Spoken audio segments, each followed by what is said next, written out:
Welcome to our second Shareholder Town Hall. We're so glad that you've joined us.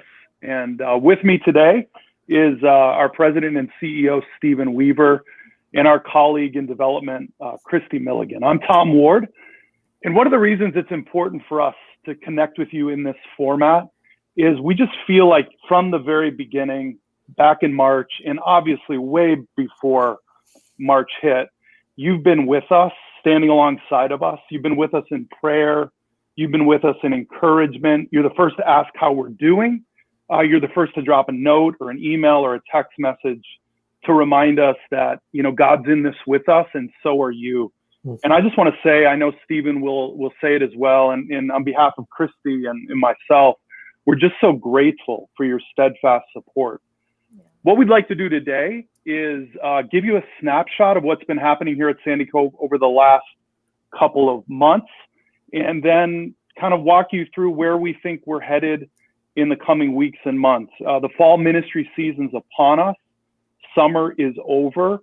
But the really great thing is our doors are open. Our doors are open to groups. Our doors are open to guests, to campers, and they're experiencing our mission. And Stephen, I just want to kind of hand it off to you. We'll talk more about summer, sort of a snapshot of what that looked like for us and what lies ahead briefly. But before we do, why don't you just give us a sense for how things are going internally? Yeah, no, I appreciate this is a great opportunity for us to be together. We appreciate so much the people who watched the first one and reached out from that.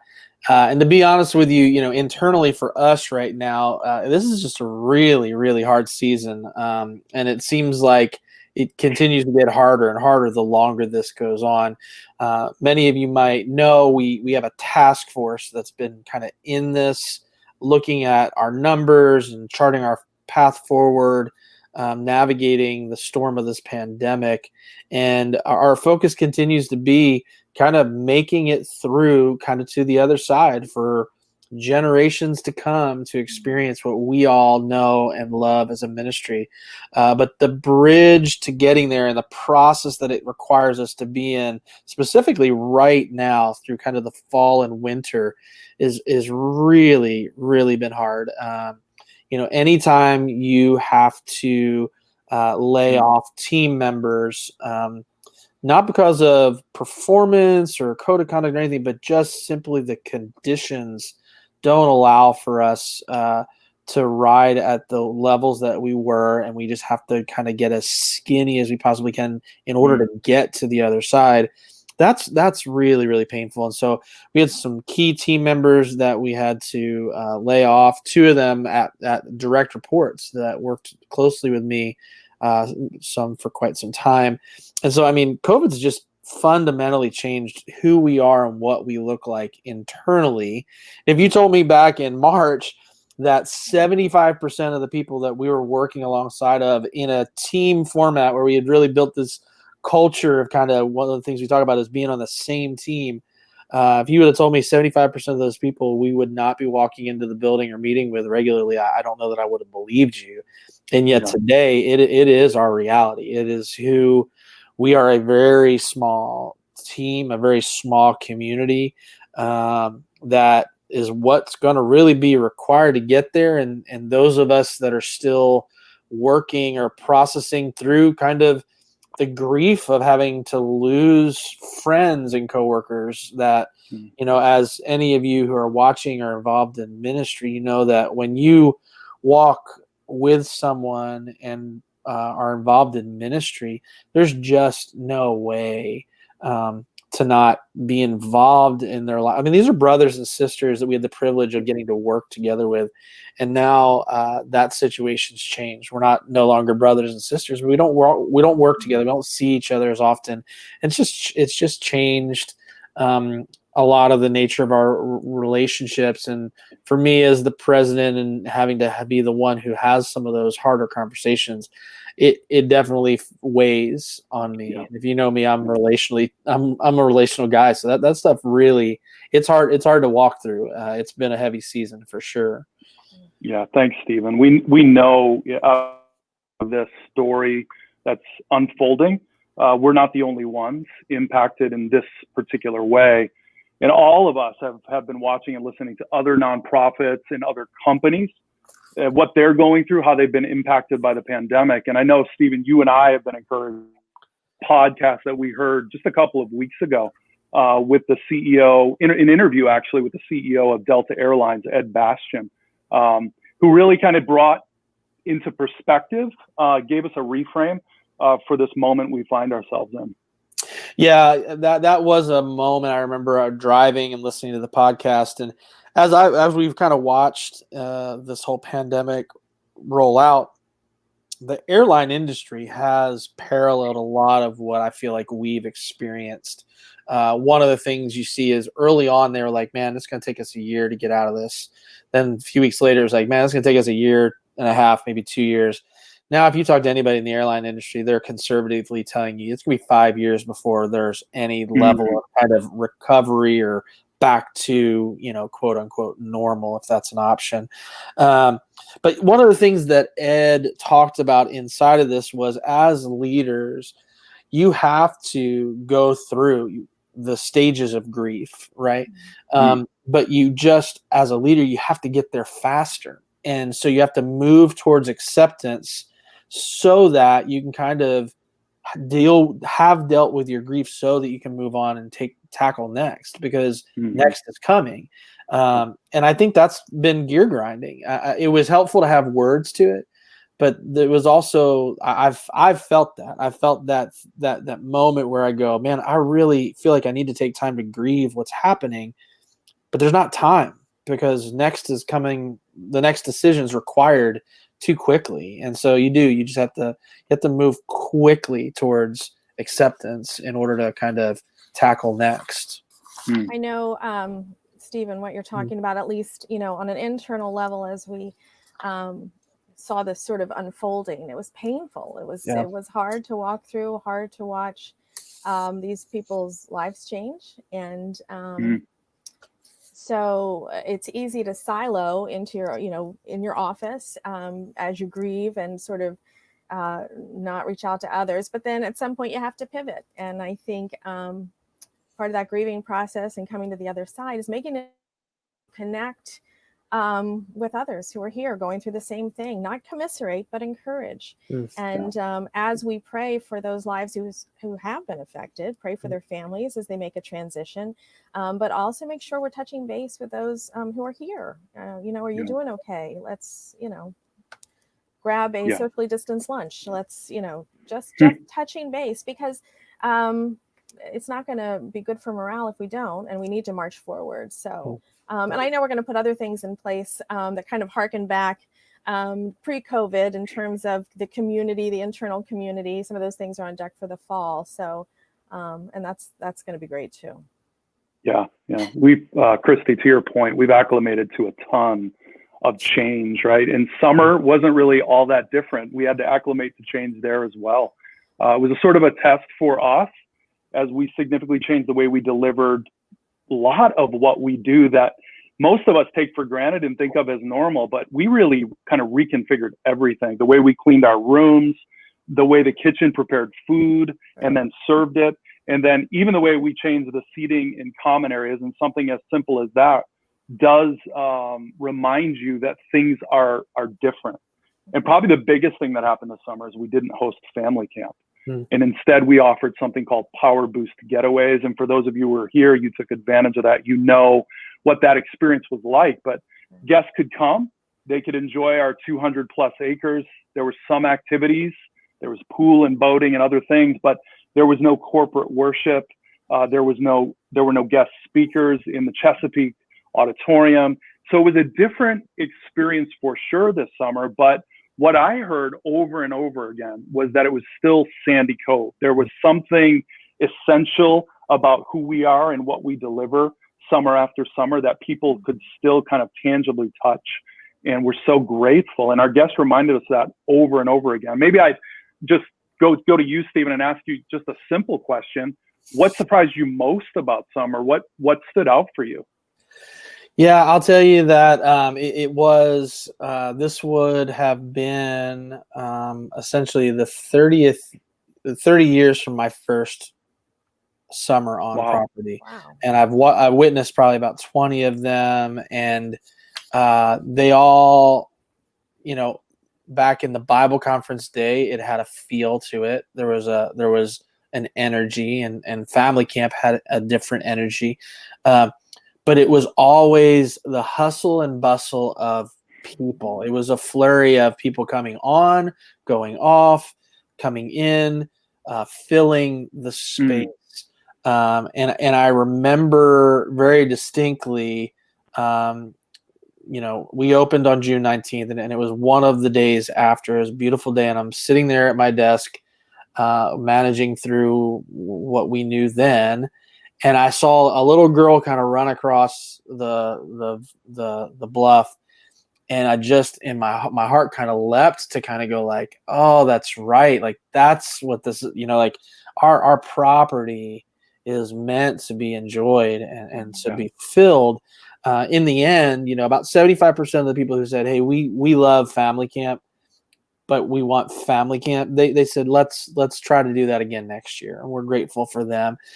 Quite a few people who said, you know what, you need the money, keep our deposit, just turn it into a donation. And that's so humbling for us, for those of you who took what you had put towards your vacation and say, no, we're putting this to your cause. We're incredibly grateful for that. We wanted to limit the size of how we did things, and we had to do a lot of things that you alluded to, and how we served safely. And I'm so grateful that we were able to do another summer where God allowed us to deliver our mission in a safe environment, realizing that we had some extra challenges to the potential that it could be not so safe, just because of the way that this whole thing is spread and goes around.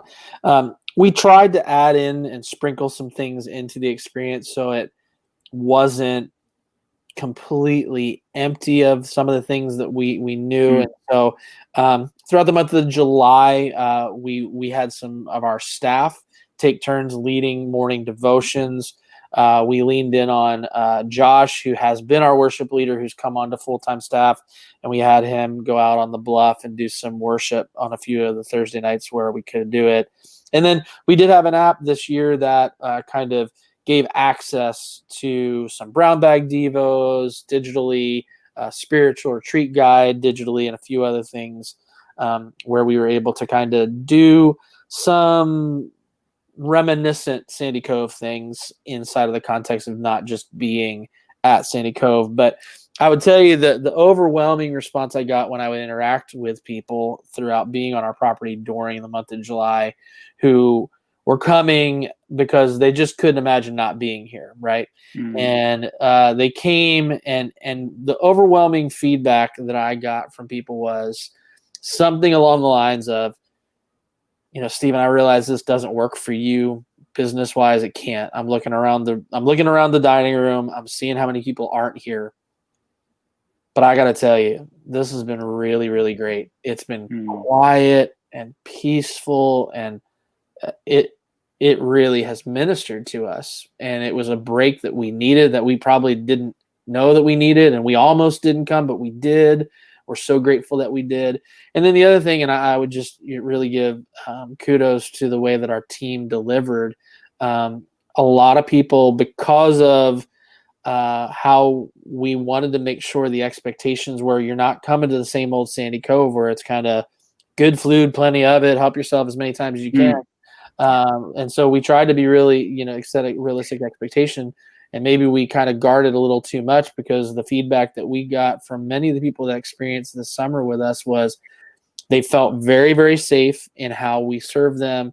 And they really were impressed with what we were able to accomplish in the time that we were together. And so our staff, again, we're a small staff, but man, they're mighty. Very grateful for the team that delivered on this summer and was able to make it real for so many that did come. Yeah, I know we got a lot of good feedback. Just crazy things that, life does march on. We had 2 engagements at Sandy Cove this summer. I heard of one family that had camped with their extended family. They do it every year. They opted to come back. And their granddaughter came up with a scoop every morning, like you would for family camp, that talked about the day's activities. She gave the weather. And then you get these notes from people. We received them here in our office. One woman said, just thank you for opening your doors. I just needed to be there.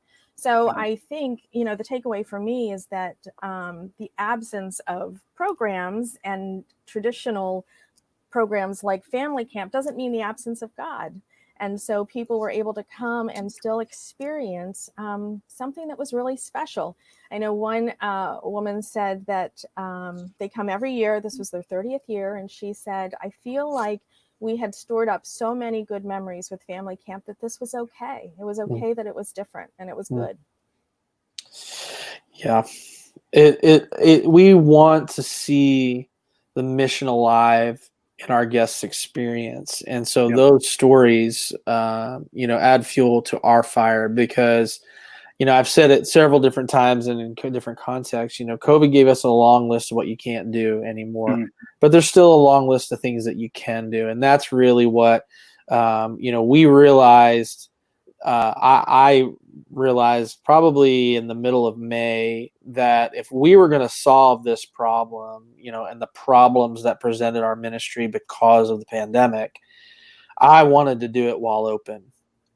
Because, we could easily have kind of mothballed and hunkered down and gone, you know what, we're just going to save every penny and pray that we just can make it to the other side and emerge, to get our heads out of the sand and hope that we're still there. But at the end of the day, we know that what we have to offer as a ministry of place, as an opportunity for people to come away in groups and families, is something that we needed to make available to whoever felt safe enough to try to come and whoever was able to experience it. And thankfully we heard that feedback throughout the summer. It was a smaller number, but there was still significant impact and our mission was accomplished. And for us, that's what it's all about. Yeah, I really do agree with that. And Krista, your anecdote, Stephen, yours as well, speak to the same stories that I heard from guests who were just impacted by their experience here this summer in new and different ways. Even some who had been coming for decades encountered not only their connections to each other, but their connection with God in a new and different way. And I think they were refreshed, and that really, really matters to us.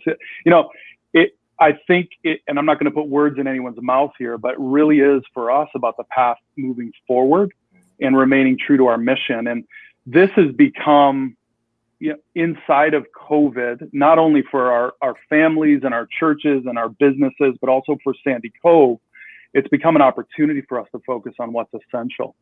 And while this hasn't been an easy chapter in our story, and I know this hasn't been an easy chapter in the stories of so many people who are watching this right now, it has been gratifying to see God show up again and again in Sandy Cove's story, specifically.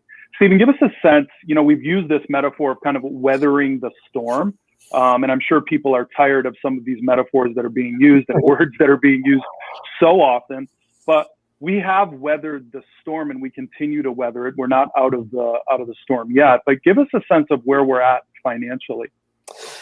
Yeah, I'll try not to use the word unprecedented or any other buzzwords that have us twitching at home, right? But it's a great question. And here's the thing is that if you're watching from the outside and you don't know what's going on, I think it's easy to put together a narrative and go like, oh man, they're like, all these people are getting let go and they barely have any staff there. And I was there this weekend. It didn't look full.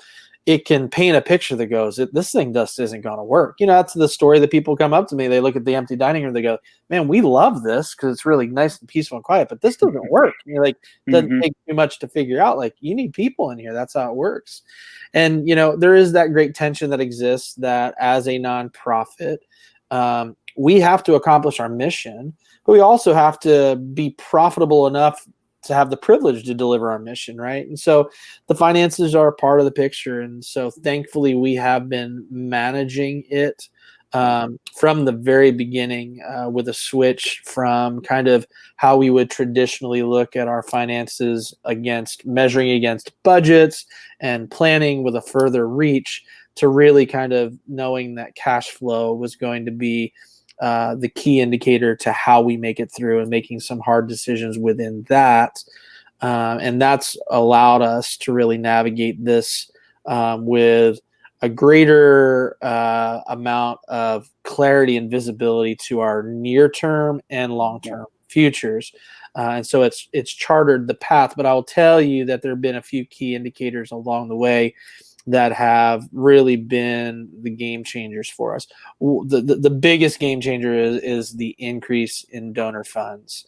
The people, many of whom are watching this, who gave at a time where they would not normally have given, or gave more than they normally would sacrificially, that impact is the lifeblood that undergirds everything else that we were able to build upon. And then our groups and our reservations who said, hey, we're not coming because of COVID, but put us on the next flight. We'll go next year. When they said, and you can keep our money while we wait for that retreat to show up, that they essentially gave us microloans that allowed us to, again, build the case for how we would move forward. And then getting open on June 19th and being able to serve those who were willing to come was something that generated new cash. One of the things that we were able to do this summer, kind of almost, I'll say almost without interruption, although the people that delivered it would be screaming at the screen right now to tell you that it was absolutely a lot more work than it's ever been before. But this year we served as many day campers, students, mostly from Cecil County, Maryland, through the day camp, through the marsh, as we did last summer. And, that was something that was really, we were watching that movie unfold, and it was a day by day, are we, could we, can we? And they pulled it off in a very safe environment and pulled it off. Thankfully, most of it was outdoors. There were some really hot outdoor days, and there were a few rainy days that were a little tricky to get around, but God gave us a way to make it forward. And so as we look and plan, and part of that plan, as I mentioned before, is that our expenses have to be the ones that we can predict have to be so skinny because of the loss of revenue. The loss of revenue cannot be understated because of, and we're still seeing it. Groups, most of our groups come from churches. A lot of churches still are figuring out for themselves how to do meetings and gatherings. And so the idea of what you do with your men's retreat, or your things that are kind of on the outside of on a church ministry's mind, or there's a lot of that still getting kind of pushed away. And I think we're going to see a little bit of that through the fall and the winter. And so we're planning accordingly. But the answer to the question, when they go, hey, is Sandy Cove going to make it through this, is like resoundingly, I believe, yes. I know the way to get through it. I also know that, we're coming up on, if none of this was going on, we'd be feverishly focused on getting ready to celebrate 75 years, which we're going to have to do, because I believe we're going to see 75. And I believe that, as God provides and has provided for 75 years, he has what it takes. He can solve this problem with a phone call. He can solve this problem in many different ways. We're just called to be faithful and to continue to show up. And so that's what we're doing as leaders and as a ministry, is we want to continue to serve our mission. We want to continue to steward our resources, and we're going to continue to invite others to be a part of that journey. And I'm so grateful that so many people that are watching this right now are really the reason that you're getting to watch this is because you allowed this to happen. This is a direct impact. Many people, people that know the whole story, that are really close to it, there's no reason for us to be in as healthy a position as we are right now, other than that phrase that gets preached by so many preachers, but God. If God had not shown up in these different ways throughout the last 6 months, we'd be coming with a much more different, somber message. But I've got a lot of hope, because I don't have to look very far behind me to see where God's shown up. And that's what gives me hope that he's going to continue doing so and pave the way forward, because I think we get out of this better than we came into it. Yeah. So you mentioned the way forward. What does fall look like? I mean, that's the question everybody's asking us. What is the plan for fall? Yeah, well, we got a little bit of a picture. If you follow our social media, you might have seen some of the pictures that got posted about just this weekend. We hosted our first event. Now, our September women's event would normally be anywhere from 350, 450, more than 500 women in the Chesapeake Auditorium, shoulder to shoulder, singing loud, breakout sessions, every minute accounted for, make their way over to the dining room. We've got the whole thing. Candy Davison for a very long time, and then she handed off to Andrea Hampton. I mean, they have the thing. That's a well-oiled machine. It just couldn't go smoother. And thank God, Andrea had a vision and said, hey, there's a way. It's going to be different, but there's a way that we're going to figure this out. And I believe all told, there's probably about 70 women who still felt comfortable in being able to be with us this weekend. And we were in Palmer Auditorium, back to the days when that was the main meeting space. And the main reason we were there is because we needed space. We need to put people kind of socially distanced and be able to be safe in that environment. We had to make a lot of adjustments to how we are doing it, but we're doing it. And for those that came, the story of life change and transformation is one that was afforded to 70 women this weekend. And so, our commitment for the fall at this point is, we're playing, obviously, this situation has taught you that you can only plan, day by day, look a week out, see what's coming in the next month. But my hope and desire is without any major changes to the story that would be dealt to us from the outside, is that we're going to be able to go ahead and see a way to do our events throughout the fall. They'll be different, but we'll be able to do them. And I think the mission will be able to get accomplished. And so, we do that. We've also tried to add to the things that don't require you to come to us, but we can come to you. And so Andrea has done a fantastic job of coming to you in the form of middays with Andrea. And I think, if I'm not mistaken, either our Facebook page or YouTube channel, a lot of those they archive. They're there for a while. So you can go back to any of those that you might have missed and watch through and see if there's anything there. I did a bunch of conversations with some friends that we called Morning Cheer Mondays. Did that kind of since the beginning of the pandemic until now. And then, we've got a few new things that we've been working on that now was the time to actually try them out. I'm pretty excited. Last weekend, Andrea put together something that was a smaller, almost like a more boutique style event called a Caregivers Retreat, which is something we've been burdened to be involved in for a while. And now was actually the time where we got it. And I think there was about 14 caregivers that came and spent the weekend and were able to receive ministry and refreshment there. And then upcoming is something that we're going to be able to do for pastors' wives. We realize that pastors are getting spit up and chewed out, if I'm just being really honest, throughout this pandemic. They have a hard job and a hard path that they're on.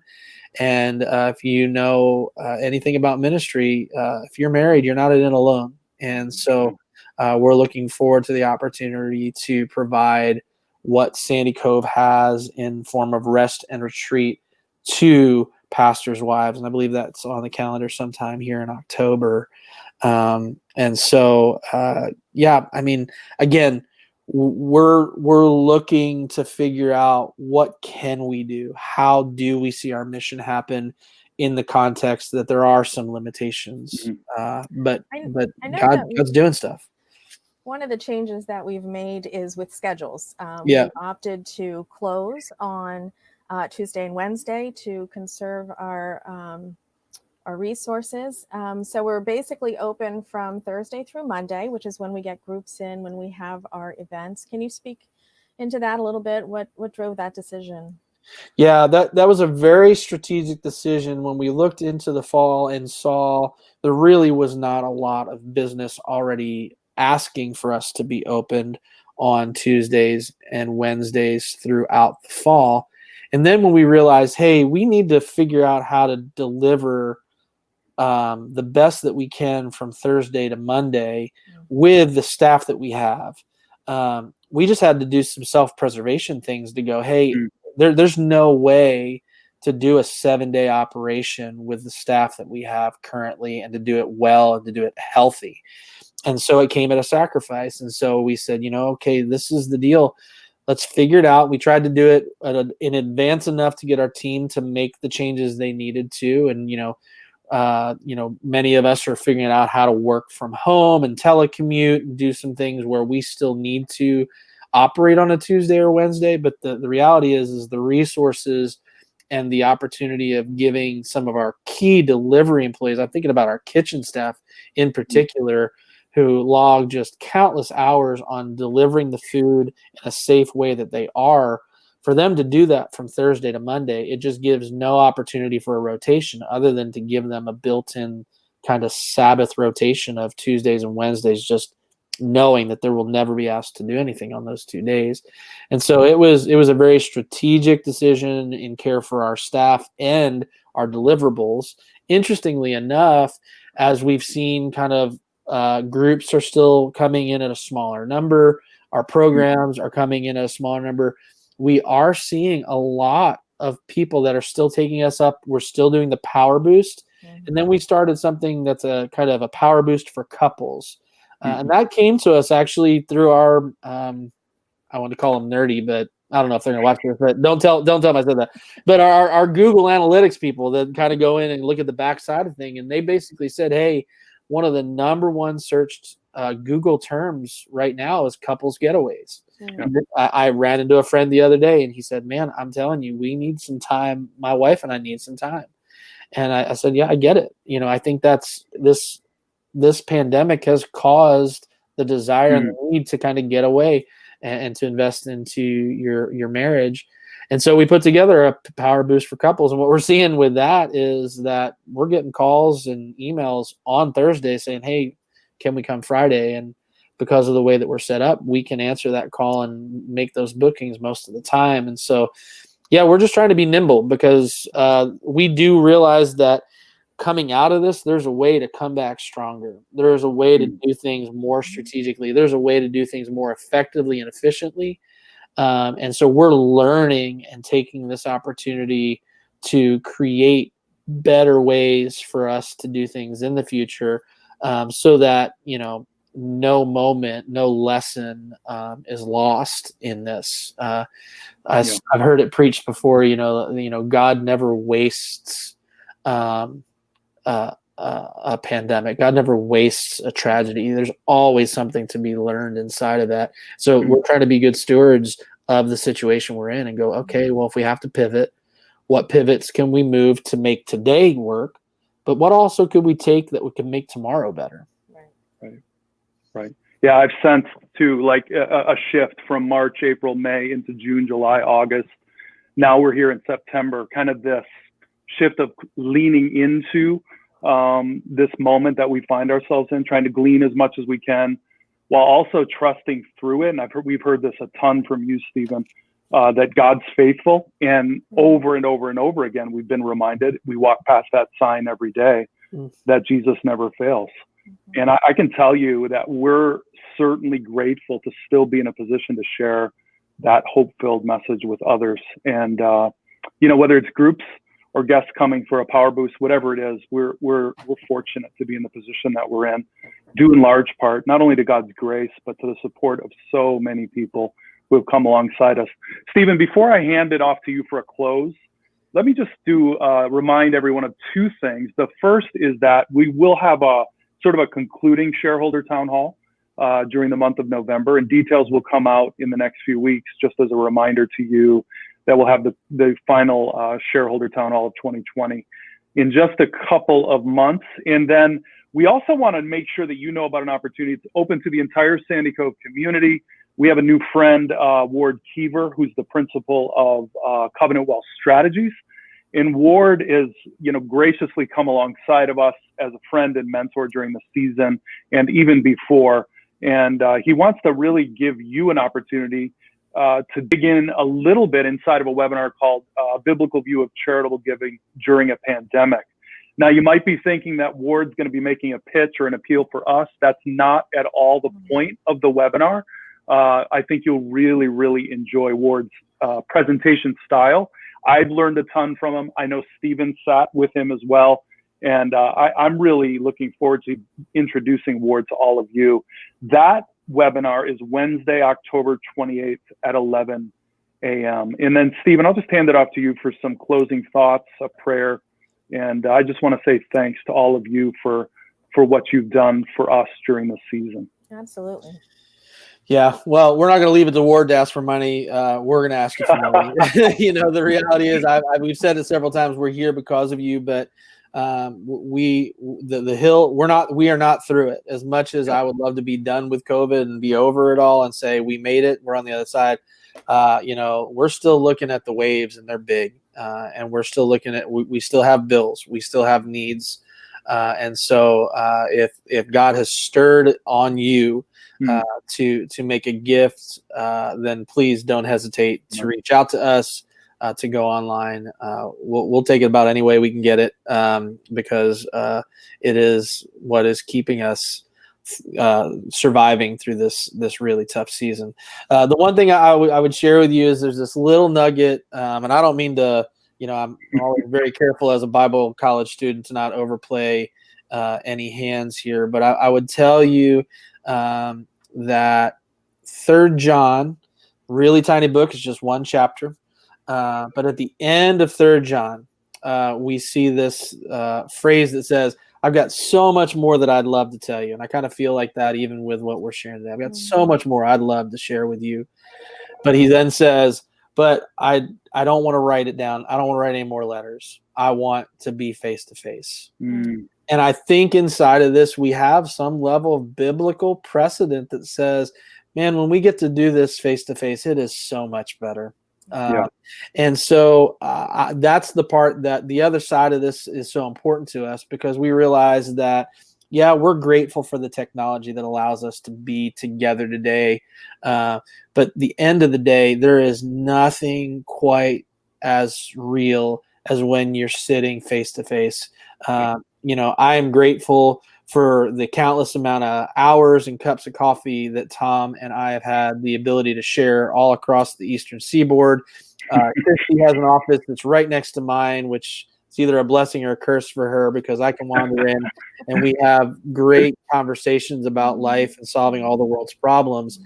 But there's something to doing it face to face that just doesn't get accomplished like this. And so while we are going to try to navigate and figure this out, I don't think we're ever going to replace the fact that it's going to be better for us to gather together again. And that's what we hold out hope for. We hold out hope for the opportunity where we can come together on property, be face to face, and tell the story of God's goodness as He's gotten us through this, and to continue to prove what's on the banners and on the signs all around our property, that Jesus truly never fails. Amen. So let me pray for you and for the ministry. And I, again, thank you for your time, for your gifts, and just your time today to spend with us to hear about what's going on with our ministry. Let's pray. God, I thank you so much for who you are, for how you love us, for how you care for us. God, I'm thoughtful right now to almost 75 years on this property at Sandy Cove, where you have met the need. And just I think back 76 plus years, and the ministry of Dr. Palmer and the Morning Share radio broadcast, and his son as a sailor looking out on a piece of property. And when Dr. Palmer went and said to this family of people, hey, here's a place for us to go and gather. Here's a place for us to go and hear the word of God, to be refreshed, to experience retreat, rest, renewal, transformation. And God, you stirred up an army of people who provided in a way that started Sandy Cove Ministries. God, you've sustained us through this time. We have seen darker days than this, as I've been reminded of. And God, I know that you have a way forward. And so we just ask that you would continue to be the lifter of our heads, that you keep our eyes focused on you, that we would continue to point others to Christ as we walk, recognizing that the truth of Jesus never fails is as true today as the first time it was said on the radio. God, we thank you for this time that we get to spend together. God, whenever it is that we are together and people are watching this, Lord, we just ask that you would meet them, that they would experience your peace and blessing, and God, that we would be able to all live with a true level of expectancy to that day and time where we get to be face to face and to share confidence in knowing that you have a way through this for us. God, we thank you so much for today and the way that you've provided for it. We ask that you go before us and that you redeem the rest of today. In your holy and precious name, amen. Amen. Amen. All right. Thank you all for being with us. God bless. Yeah.